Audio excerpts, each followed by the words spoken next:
No tiene audio. ¿No? Espera. No. Ok.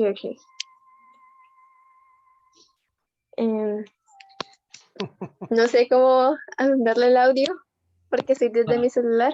Vamos a entrar entonces. Ok, Ok. damos la bienvenida a todos nuestros oyentes, a todos nuestros seguidores de nuestras redes sociales y de esta su emisora, Buscuenti Radio, donde estás, no es final. Hoy es jueves, continuando con nuestra programación, pues contamos con la presencia del doctor Ricardo Molina y Michelle Carreño en el segmento Gobierno Bíblico. Si es que Michelle y doctor Molina, bienvenidos. Gracias, Jorgito. Como siempre, muy agradecidos por tener este espacio tan importante los martes y los jueves, como hoy, acerca de gobierno civil bíblico. Es una propuesta no mía, es una propuesta no de una iglesia, es una propuesta no de una organización específica. La propuesta de gobierno civil es una propuesta directamente hecha por Dios. Es una propuesta donde se habla que sí existe un sistema de gobierno que produce libertad y prosperidad para todos. Hasta donde sé, este es el único programa que se desarrolla en radio hablando de la propuesta de gobierno de Dios. Pues aquí estamos. Como siempre, pues tenemos entrevistas, tenemos enseñanza. Hoy es jueves de enseñanza y pues tenemos a nuestra compañera de equipo de trabajo, a la señorita Michelle Carreño Mujica. Bienvenida.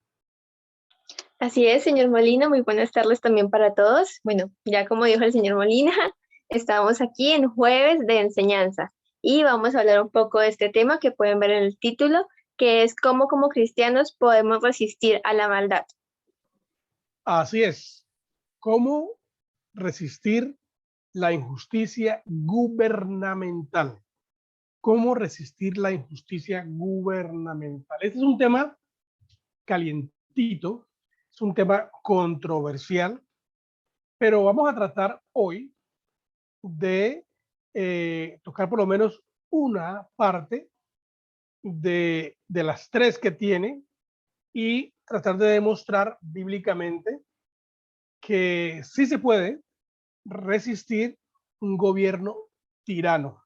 La última vez que estuvimos aquí en la enseñanza, pues estuvimos hablando, por supuesto, de cómo influenciar las autoridades electas con un consejo y apoyo, y cómo muchos hombres en la historia de las naciones han podido influenciar presidentes, gobernantes, y aún muchos de ellos han participado como gobernantes de una sociedad. Y entre todo ese proceso, pues veíamos que pues no solamente hay que asesorar, no solamente hay que tomar partido en el gobierno, sino que también nos corresponde oponernos, resistir el mal y lidiar y saber cómo lidiar con la injusticia social y gubernamental. Y decíamos que hay tres pasos. Uno de ellos es protestar, otro de ellos es emigrar o huir, y el otro es usar la fuerza en defensa propia. La historia es muy rica en estos tres aspectos. No solamente la historia, pero también la Biblia. La Biblia es historia. El libro número uno de historia de la tierra, del mundo. La Biblia es el libro número uno de historia de los orígenes. La Biblia es el libro número uno de historia donde plasma cómo se inicia una primer sociedad del mundo y luego el desarrollo de cómo esa sociedad debe gobernarse. Pero, ¿se recuerdan? el ser humano decidió separarse de Dios, decidió hacer lo que quiere. Y al decidir hacer lo que quiere y separarse de Dios, pues el ser humano decidió una forma de gobierno. Trató de planear cómo se puede tener control sobre una sociedad. Y esto ha delineado pues muchas formas, muchos sistemas de gobierno. Eso significa que al hombre separarse de Dios y resistir el gobierno correcto de Dios, entonces pues comienza a dar lugar a su intelecto, a dar lugar a sus propuestas. Y eso significa que da lugar a errar, a fallar y a caer en la tiranía o el despotismo que ha venido siendo la lucha de todas las sociedades en el mundo hasta ahora. Entonces, ¿cómo hacer, Michelle? Aquí estamos nosotros en ese planteamiento. ¿Cómo hacer si estamos dentro de un gobierno legal en un sentido, porque ha sido escogido, pero ese gobierno comienza a actuar de una forma déspota, tiránica, injusta? ¿Qué hacer? ¿Qué puede hacer? Tenemos que aguantarlo, tenemos que encerrarnos a orar. ¿Qué hacer? Ese es el gran dilema de la mente evangélica. Tú que eres una mujer joven, Michelle, ¿qué piensas? ¿Qué piensas así rápidamente? ¿Qué hacer? Bueno, yo creo que además de la oración, que obviamente es importante, hay que actuar. Entonces, estaba ahorita leyendo unos versículos bíblicos que hablan sobre cómo Jesús, ok, él era espiritualmente muy fuerte, pero también era, en los términos físicos, era un revolucionario en cierto sentido, porque él pensaba diferente y llevaba a sus discípulos a pensar diferente y a actuar conforme a sus principios. Entonces, como cristianos, yo opino como mujer joven que debemos salir, actuar y tomar decisiones, hacer partido en estas cosas. Tremendo, y hacer también que nuestra palabra valga, que lo que aprendemos en la Biblia podamos compartirlo, podamos darlo a conocer a las otras personas. Y pues en Colombia existen medios para hacer esto. Claro que sí. Recuerda que hay una ley superior, siempre hay una ley suprema, y esa ley suprema y superior es la ley de Dios. Entonces, ¿qué pasa cuando un gobierno se rebela contra esa ley superior? Cuando se rebela contra la ley de Dios, comportándose de una forma que daña a las personas creadas a imagen de Dios. Y, por supuesto, daña su libertad y viola el derecho que tiene la gente de ser próspera, y el gobierno comienza a violar pues, estos derechos. Siempre hablamos, Michelle, de derechos inalienables que tiene el ser humano. Esos derechos pues, son dados por Dios. No los da una persona humana ni los da un gobierno. Por ejemplo, el derecho a la vida. Cuando un gobierno viola el derecho a la vida, wow, ¿qué vamos a hacer? Y hablando, por ejemplo, de violar ese derecho a la vida, por ejemplo, hablamos de la muerte. Cuando un gobierno decide, por ejemplo, legalizar lo que yo llamo la muerte digna, que un caso pasó en estos días, la semana pasada, de una mujer de 51 años que quería que la mataran, que tiene una enfermedad y no quería sufrir. Y entonces ella apeló a la muerte digna. Gracias a Dios eso no funcionó y se revocó esa idea de matarla. Precisamente iba a morir el domingo antepasado, moriría a las 7 de la mañana, pero eso no se logró. Y se está tratando de que una ley de la República ampare la muerte digna cuando una persona dice, ya no quiero vivir más, por X o Y motivo, en este caso, pues, enfermedades terminales, pues, mátenme. Y por el otro lado, Michelle, cuando se viola el derecho a la vida de un niño, de un bebé, cuando por la ley se avala el aborto. Entonces, esas son violaciones al primer derecho dado por Dios al ser humano, que es la vida. ¿Tiene algo que decir al respecto de eso? Sí, realmente si vamos a la definición del gobierno, según Dios el gobierno fue creado justamente para defender estos derechos, para castigar al que está vulnerando los derechos. Y cuando el gobierno empieza a irse de ese diseño que Dios le puso, pues empieza a ver toda la corrupción, empieza a ver no solamente corrupción en cuanto a términos políticos, económicos, sino en cuanto al alma. Entonces los gobernantes empiezan a... Uy, disculpen por ese sonido de fondo. Bueno, el punto es que cuando el gobierno se corrompe en su alma, cuando sus ideas están corrompidas, empieza a dictar, pero dictar mal, y dictar en contra de la ley de Dios. Y la Biblia nos dice, resistid al diablo y él huirá de vosotros. Así que cuando vemos que el gobierno está yendo en contra de la ley de Dios, de los derechos inalienables que el Señor nos dio, pues debemos pararnos y resistir al diablo, resistir a sus acechanzas. Una cosa que la Biblia enseña y aquí enseñamos, que cuando un gobierno comienza a violar los derechos de los individuos, a pesar de que ese gobierno haya llegado legalmente al poder, cuando viola los derechos de las personas, se convierte en un gobierno ilegal. Ilegal.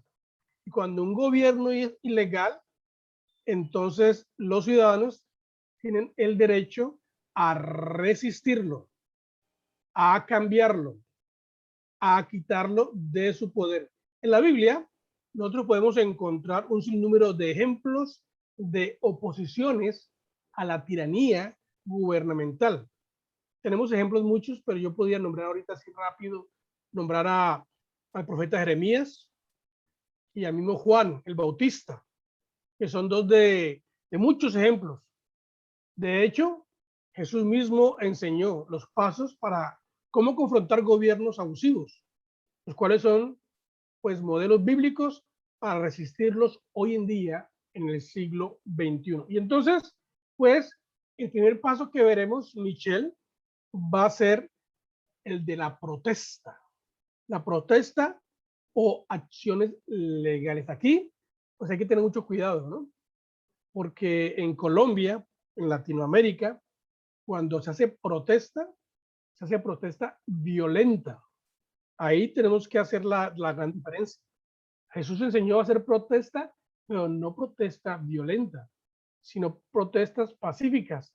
Y Michelle, estaba leyendo, está leyendo al doctor Mark Beliles. Y el doctor Mark Beliles es americano. Él ha sido un hombre que ha sido asesor de gobiernos en todo el mundo. Tiene mucha experiencia. Y él cuenta una situación en Ucrania en el 2014, creo que así, 2004 creo que es. Él cuenta una historia muy interesante de una acción que tomó Ucrania en contra de la manipulación del gobierno en unas elecciones presidenciales. En el 2004 en Ucrania hubo elecciones presidenciales y en esas elecciones presidenciales estaban corriendo cristianos a la presidencia. Pasaron las elecciones y el resultado fue que perdieron los cristianos y ganó el gobierno totalitario, que siempre había ganado. Pero habían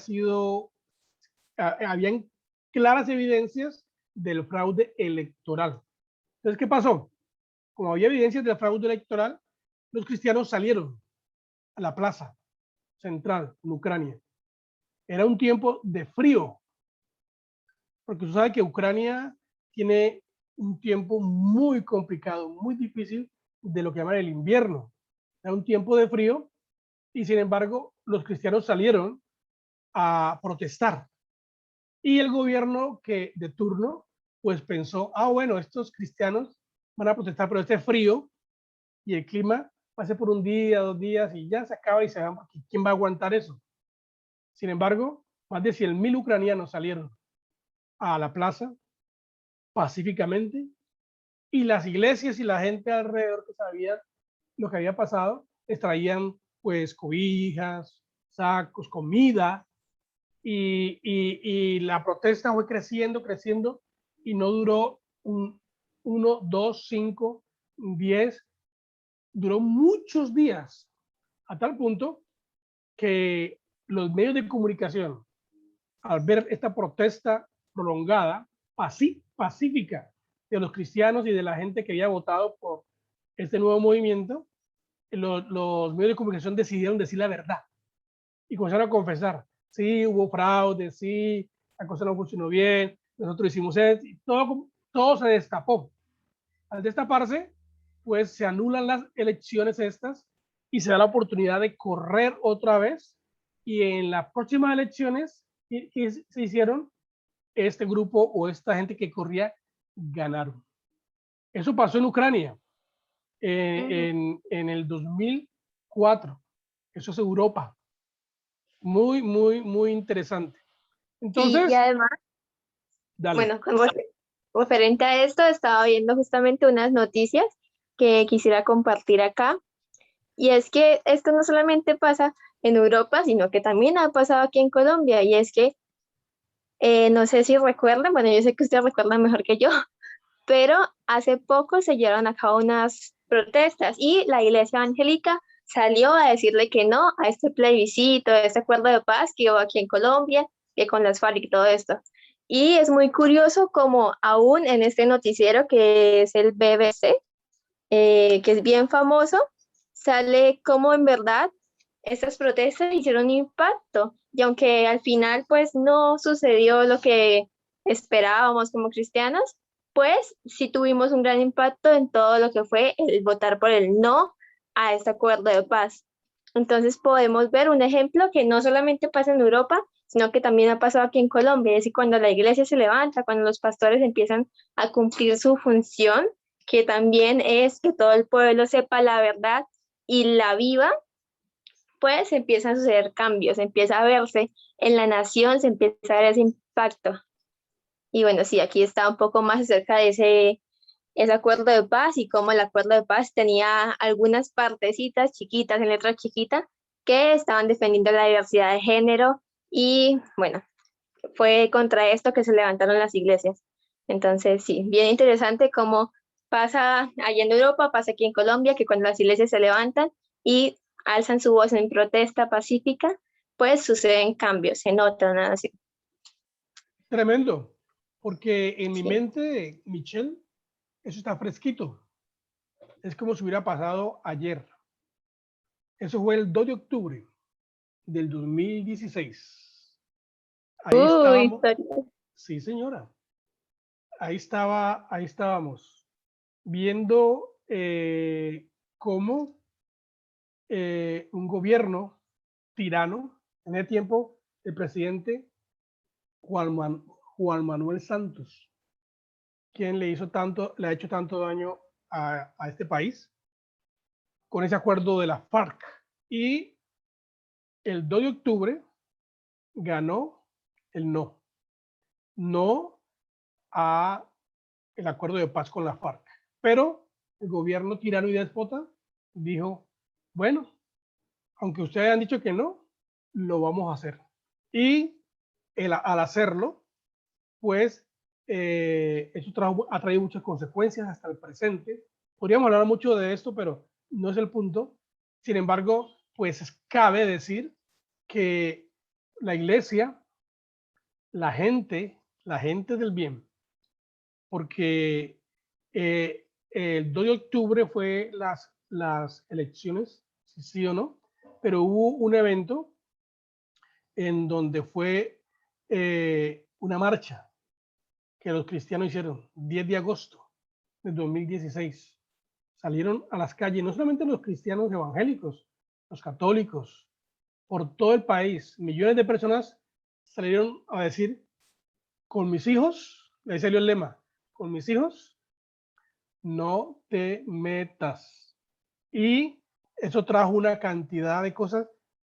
Ganamos en las elecciones, pero no cambió mucho las cosas ahí, porque el tren que llevaba a Santos para traer daño a Colombia iba a toda velocidad. Pero la protesta y lo que los cristianos y la gente de Colombia hizo, lo que ocurrió fue que le quitó la velocidad que traía ese tren y tuvieron que bajar la marcha. Las cosas han continuado, pero no al ritmo que se venía. Donde no haya protesta pacífica, como la que ocurrió el 10 de agosto de 2016, estaríamos en una situación muy complicada hoy en día en el 2021. Buen aporte ese, señorita Michelle Carreño, hablando de protesta pacífica. Entonces, nuestra primera medida para retomar eso debe ser pacífica, ¿no?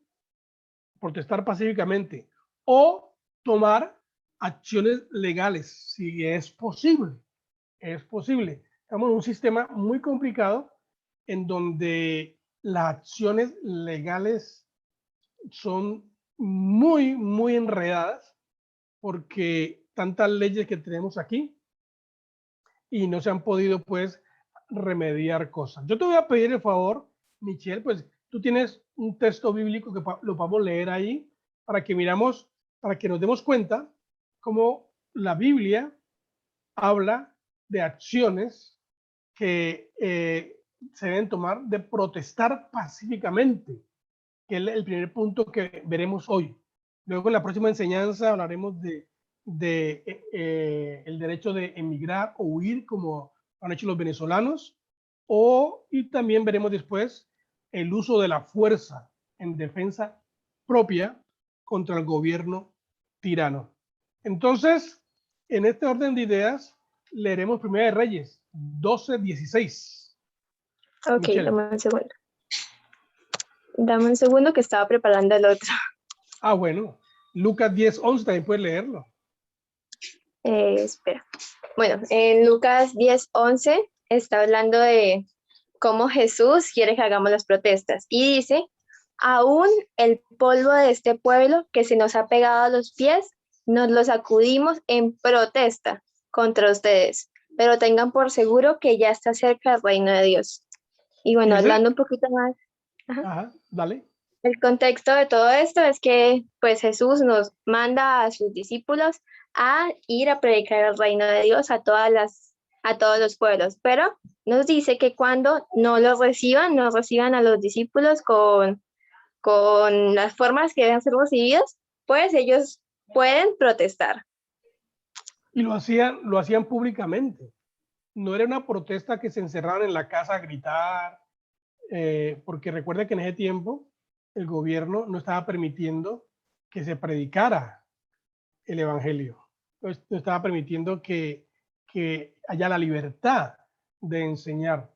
Entonces, pues, la enseñanza de Jesús es cuando lo rechacen, cuando un gobierno quiera impedir que se haga lo que es correcto, entonces ustedes lo que van a hacer es sacudir el polvo de sus zapatos, de esa casa o de esa ciudad, lo que sea. Entonces, lo que habla aquí es de una expresión popular, una expresión en la calle, una muestra eficaz de que no estamos de acuerdo con esas decisiones que ese gobierno, esas personas han tomado. Entonces, no es solamente callarte, bueno, me voy y chao. No, tengo que demostrar y decirles, están equivocados.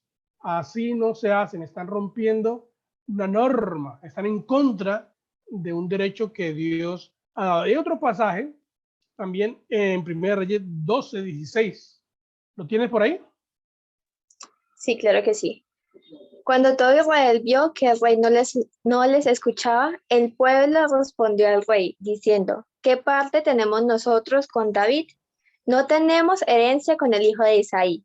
A tus tiendas, Israel. Mira ahora por tu casa, David. Y todo Israel se fue a sus tiendas. Tremendo. Esa es una actitud de un pueblo que apoyaba a un gobierno, a un gobernante. Y cuando el gobernante comenzó a hacer cosas, en este caso en Israel, comenzó a hacer cosas en contra del pueblo, el pueblo le dijo, bueno, entonces no te apoyamos más. Y nos vamos para la casa. Eso es algo serio, ¿no? Porque no apoyarlo más significaba muchas cosas, porque significaba economía, o sea, no te vamos a apoyar más, gobierno, no vas a recibir ni un peso más de parte nuestra. ¡Qué Se acaba el tremendo! poder del ¿Ah? gobierno. Eso Se sería acaba el chévere, poder del gobierno. claro, porque un gobierno sin plata se hernia, se desmaya. Qué tremendo sería eso, ¿no? Que nosotros pudiéramos llegar como sociedad a, a detener, por ejemplo, este gobierno nuestro local en Colombia, que tanto impuesto coloca, impuesto, impuesto, impuesto, impuesto. Tú sabes, Michelle, que el 45% del presupuesto del gobierno va para el mismo gobierno. Escucha bien, el 45% del impuesto que se recoge a nivel nacional, ese dinero se usa para sostener el mismo gobierno. Y el resto pues se usa para otras cositas y el dinero y un porcentaje, creo que es el 15%, se guarda supuestamente para los pensionados, ¿no? Los que están pagando su pensión, pero el gobierno usa toda esa plata, todo ese dinero lo usa porque pues el gobierno siempre está diciendo que tiene un hueco fiscal, pues ¿cómo no hay hueco fiscal si Claro, ¿cómo no? mantener eh, a un gobierno tan grande, con tantos trabajadores, con tantas agencias, y no solamente eso, lo presente, están creando y haciendo más agencias de gobierno y más gente está trabajando para el gobierno. ¿Tú sabes lo que eso significa, Michelle? Claro que sí, Ricardo, que estamos sosteniendo todos los inventos del gobierno, que sale por acá, que pongamos este puesto más, ¿y quién lo va a financiar? Pues la gente con sus impuestos. Y pongamos esta idea por acá, ¿y quién lo va a financiar? La gente con sus impuestos. Lo más tremendo, Michelle, es que pues entre más gente trabaje con el gobierno, eso significa que la nación va a estar más pobre porque es menos gente produciendo. Que el gobierno, la gente va al gobierno a trabajar y el gobierno pues tiene sus empresitas por ahí, hace sus cosas, que no, el gobierno no debería tener empresas, ¿no? Pero nunca le alcanza la plata. Entonces, eh, entre más gente esté en el sistema burocrático del gobierno, menos producción va a haber. Y si hay menos producción, eso significa que hay más pobreza. Y fuera de eso, al haber menos producción, entonces el gobierno, al tener más empleados, tiene que aplicar más impuestos. Entonces, imagínate tú, del 100%, el 45% viven del gobierno.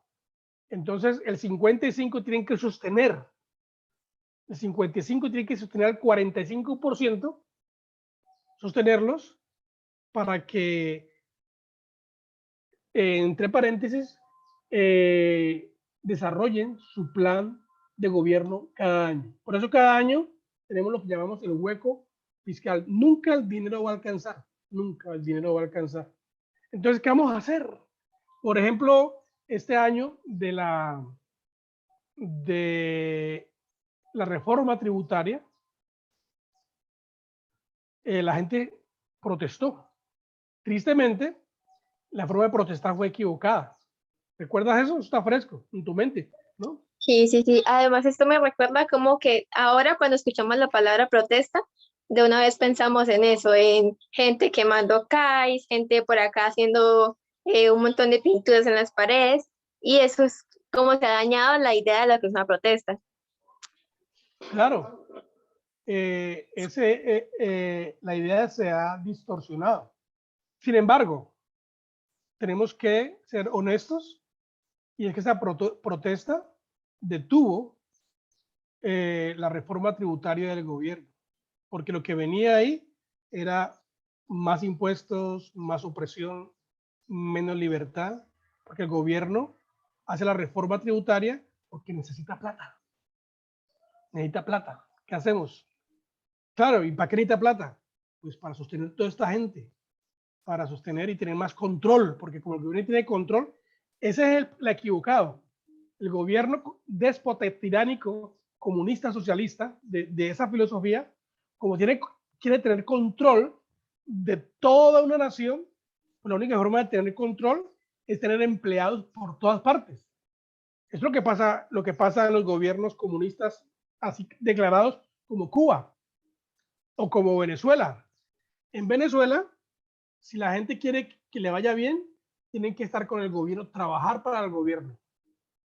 Trabajar para el gobierno. Y en los barrios, el vecino tuyo puede ser tu enemigo, tu vecino, porque el vecino quiere que le vaya bien, entonces trabaja para el gobierno y ese vecino se va a encargar de denunciarte a ti. Te va a denunciar si tú haces algo que no esté en concordancia con lo que el gobierno quiere. Es terrible, es peligroso. Hay una película que se llama 1948, creo que es una película. ¿Sí se llama así? ¿Te acuerdas? Una película. No, no sé cuál Bueno, película. una película viejita, vieja, es chistosa, blanco y negro, pero una película en donde muestra cómo actúa un gobierno tirano y de control. Y cuando eso ocurre, como todo el mundo quiere trabajar para el gobierno y recibir su tajadita del gobierno para vivir bien, sin trabajar, entonces tu familia y tus vecinos se pueden convertir en tus peores enemigos. Son los que te van a denunciar si tú no eres leal a ese tipo de gobierno de control déspota.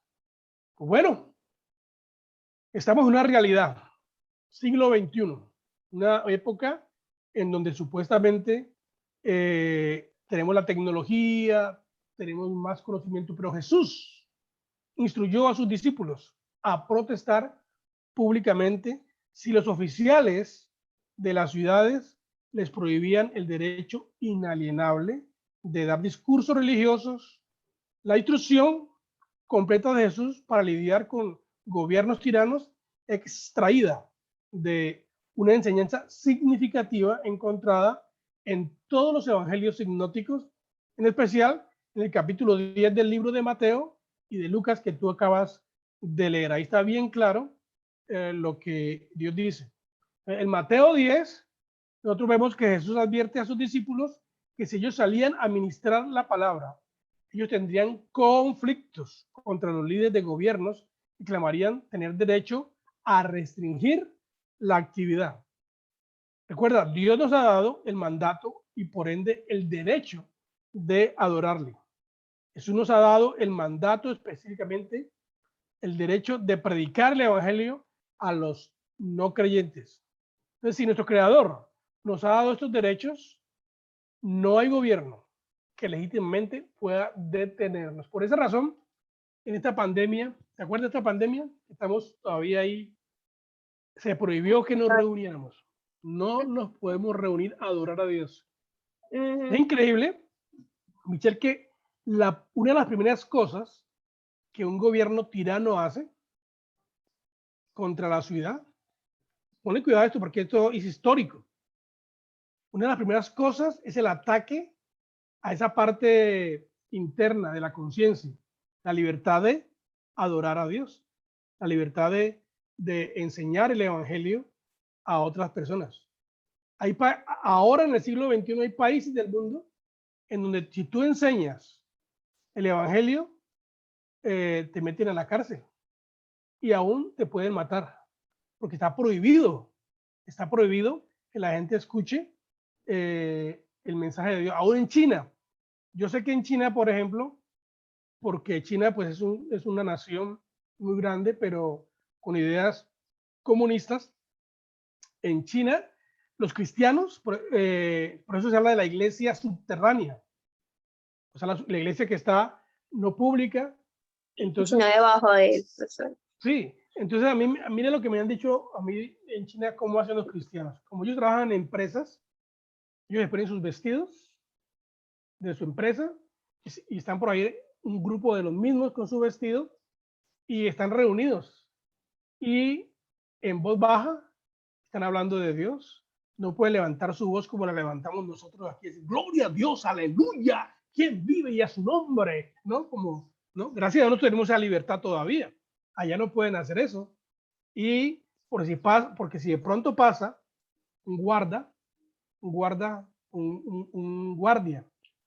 de la nación, entonces los mira y ve sus uniformes y entonces pues, piensa que son de la fábrica, que están reunidos, no adorando a Dios ni enseñando, pero es una de las formas como tienen que hacerlo porque no hay libertad.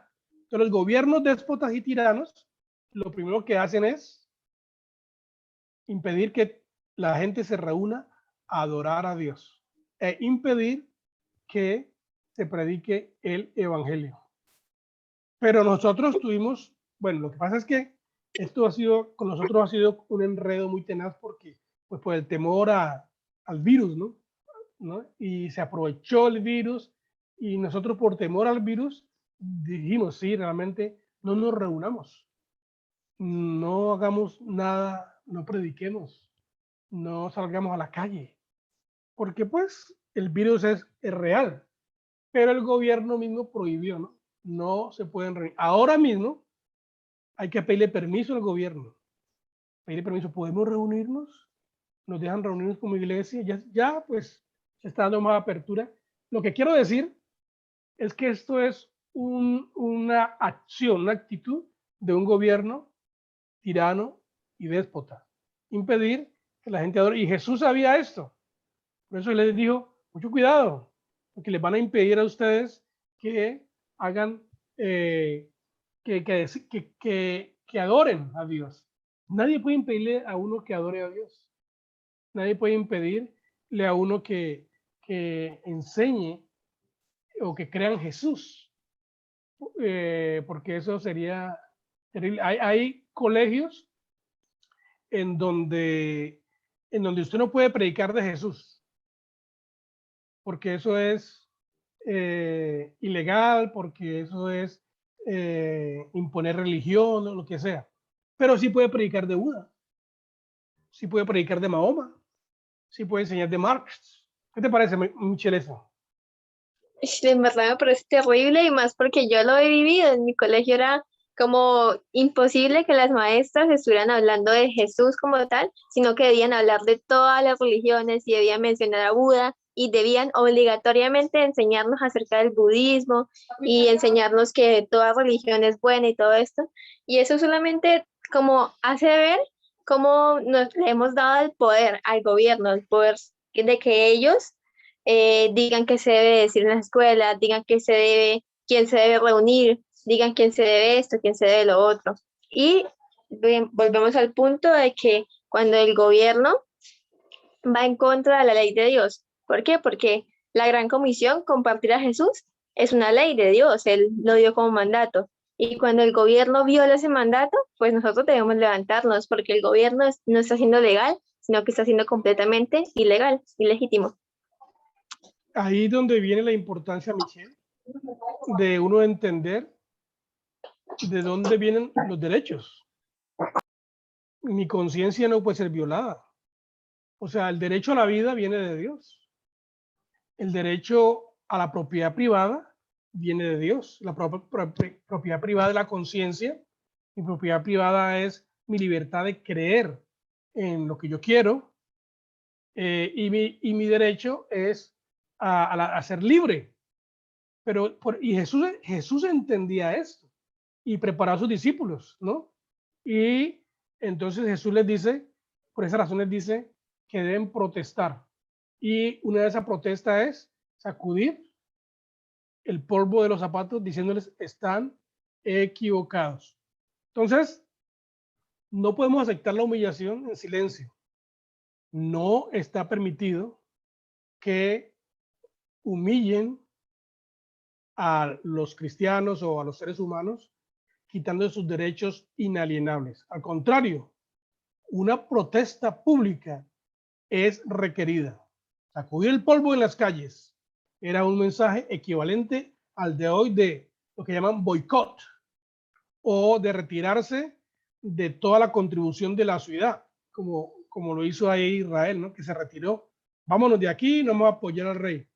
Entonces, las presiones económicas eran intencionadas a despertar a las autoridades para que reconsideraran sus acciones injustas. ¡Wow! Yo creo que un gobierno, si uno pudiera aplicar esto de una forma... Lo que pasa es que para aplicar esto, Michelle, una protesta de esta forma económica, la gente tiene que entenderlo. Pero como en nuestra sociedad estamos tan acostumbrados a que se viole nuestros derechos, estamos acostumbrados a vivir como vivimos, entonces la gente dice, no, no, si hay que pagar, no, no, si hay que contribuir, no, no. En esa parte, mira, la gasolina, no sé si tú te das cuenta, yo sí porque yo manejo carro. La gasolina sube despacito 20 pesos, 50 pesitos. Nadie dice nada, nadie dice nada, porque es tan poquito. Y es la estrategia económica. No le subamos 1.000 pesos porque nos pegan. Subámosle solamente 50 pesitos de vez en cuando. Hasta llegar a los 1.000 ahí, poquito. Claro. Entonces, a medida, eso se demora, pero imagínate tú 50 pesos en el galón, en los millones y millones y millones de galones que venden por toda parte. Es una riqueza. Esa es una estrategia de la economía. Aquí en Bucaramanga, Michelle, usted ya no puede parquear su carro junto a las tiendas. A las tiendas les quitaron sus islas para parquear el carro y obligan a la gente a que parquee el carro en parqueaderos. ¿Por qué razón? Es una estrategia económica del gobierno de Bucaramanga. Si no la sabías, ¿sabes cuál es? Porque cada carro que se parquee en un parqueadero, de esos 3.000 pesos, 3.500, lo que sea, hay un porcentaje que tiene que ir para para la alcaldía, para el gobierno local. Entonces, te imaginas todo el dinero que recibe diariamente el gobierno local de solamente parqueaderos. Eso por decir algo así, pero nosotros no sabemos, ¿no? Y por eso es que los guardias están por ahí y tú estás pilas y dejas el carro ahí en una isla, que supuestamente la isla es para parquear el carro junto a los negocios. Ahora, ¿quiénes están sufriendo? Eso trae problemas económicos. ¿Por qué razón? Porque los restaurantes que tienen sus islas ya no dejan parquear ahí, entonces la gente no puede parquear y la gente se va a un lugar más amplio, donde haya parqueadero, en fin. Y bueno, los centros comerciales es otra mina de oro, si no sabías, con parqueadero. Uno va a un centro comercial a comprar y fuera de eso tiene que pagar por ir, pagar por su carro. Bueno, el tiempo nos está yendo, Michelle. ¿Algo más que decir ahí? Sí.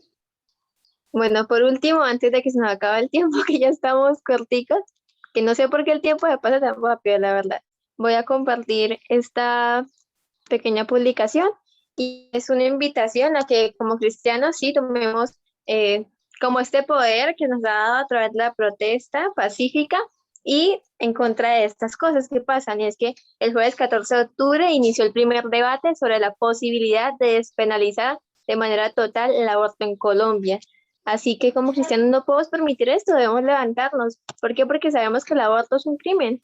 Y les dejo con esta inquietud en su corazón, de que vean que estamos en una situación en la que debemos pararnos y decir, ok, oro, pero también actúo. Y esa es mi invitación para el día de hoy. Un amigo mío decía oración, oración. Pues bueno, estamos hablando de la protesta. Mucho tema que cortar porque yo anoche, Michelle, estaba leyendo, tengo una historia maravillosa aquí, larga.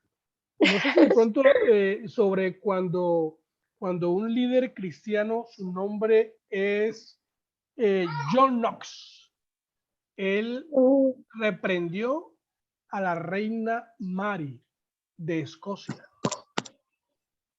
Protestó. Wow. Es una historia, yo estuve anoche, lea, chévere sobre esto, pero bueno, vamos a ver cómo manejamos todo esto y el tiempo. Pero el primer punto, entonces, la protesta pacífica es bíblica, Jesús lo dijo, y se hace la protesta cuando se violan los derechos inalienables. Uno no puede protestar tampoco por protestar. Vámonos para... No, hay que protestar con sentido. Bueno, muchas gracias, Michelle. Despídete de tu gente. Bueno, muchas gracias también a usted, Ricardo, por invitarme a este programa y para mí es un placer estar con todos ustedes que están aquí viendo, aprendiendo sobre cuál es la idea de Dios para el gobierno y para nuestras vidas. Entonces, nada, bendiciones para todos y que tengan un buen fin de semana. Que está Claro próximo. que sí, claro que sí. Nos veremos el próximo martes con la ayuda de Dios a las 4 de la tarde. Como siempre aquí, en esta emisora, busco en ti, porque donde estás no es el final. Bendiciones del Altísimo. Bendiciones.